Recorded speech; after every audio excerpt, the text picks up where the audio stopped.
NJElbow did you just dump every piece of junk you own on this table? The answer is pretty simple. Today we're going to be talking about this. The MERF 3.2 from Gate.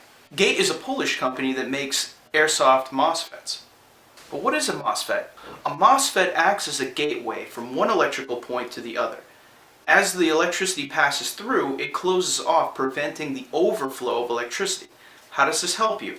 This stops the overflow of electricity from damaging your trigger switch and maintaining a better control over your mech box completely. There are two ways to install the MERF. The first is a simple install, where you connect the MERF directly to the battery of your gearbox. The second is the more advanced of the two. This requires you to solder your MERF directly to your trigger assembly. That's what we're going to be doing. Instead of doing things the easy way, we're going hard. So with all of these parts that I've amassed over the years of playing Airsoft, I decided to dive into my junkyard pile and completely rebuild an entire gearbox from the ground up. I'm a glutton for punishment. Here's a list of items that I used during the installation. Again, every installation may vary depending on what you have available. The MERF comes in a standard box and packaging, with a simple synopsis on the rear of the box. No instruction manuals are inside, but there is a link on the front and rear of the box to download a PDF that will describe the MOSFET and its functions. Inside the foam packaging we have the MERF, 2 MOSFET connection cables, some Dean's connectors with shrink wrap, and a programming button.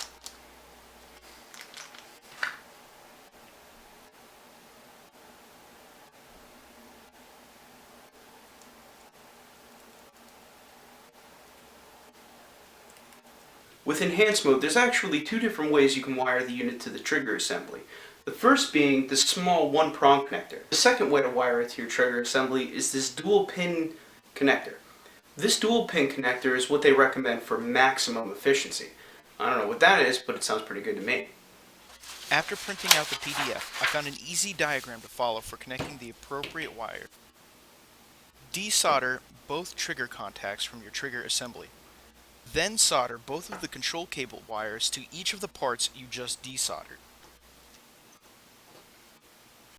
At this point, you will need to take your negative and positive wires and solder them to one of the Dean connectors that came in the packaging.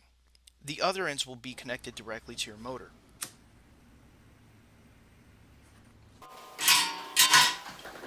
As far as soldering goes, that's just about it. The only thing we need to do now is see if it works. Hopefully by following the instructions that they gave me, it should be alright.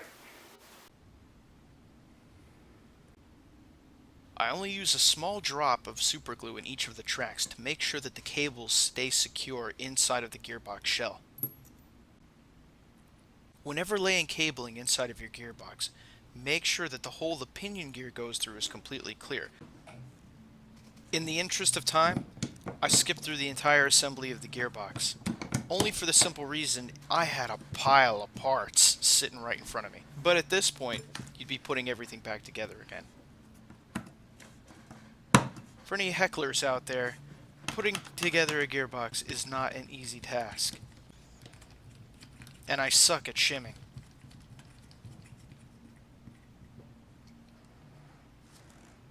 This is going to be the hardest part, because nothing in Airsoft ever works on the first time.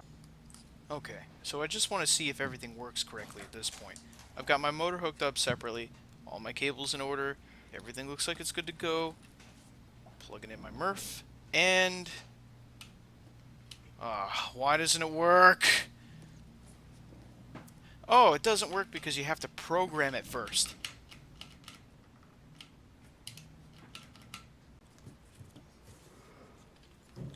Okay, programming the MERF is pretty straightforward. Plug in your battery and observe the status lights on the MERF. Each time you push the button once for the MERF control cable, it'll correspond to a different menu option. Whenever you hold the button down, it will go into that menu option for precise control. After completely rewiring the gearbox as recommended by Gate, there's a short somewhere inside of the gearbox that prevents it from even firing. I opened up the gearbox, and in the midst of pulling out the control cable, I wound up stripping everything. Great. So, with the advanced control cable gone, I have to resort to using the single control cable. And now the MERF will act just like a regular MOSFET. Okay, I got all my wires in place. Push everything down. Solder my contacts in.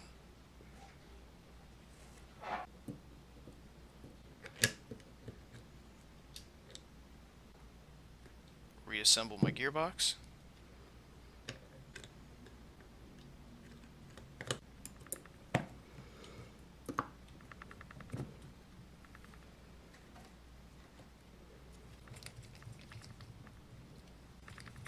Screw everything down. And a loose trigger, but still no dice. So after failing to rewire the gearbox, I'll have to go back and redo it on another episode. I'm still having a hard time trying to get it into advanced mode. However, I'll have to probably wind up ordering a different trigger contact. But in simple mode, it works just fine.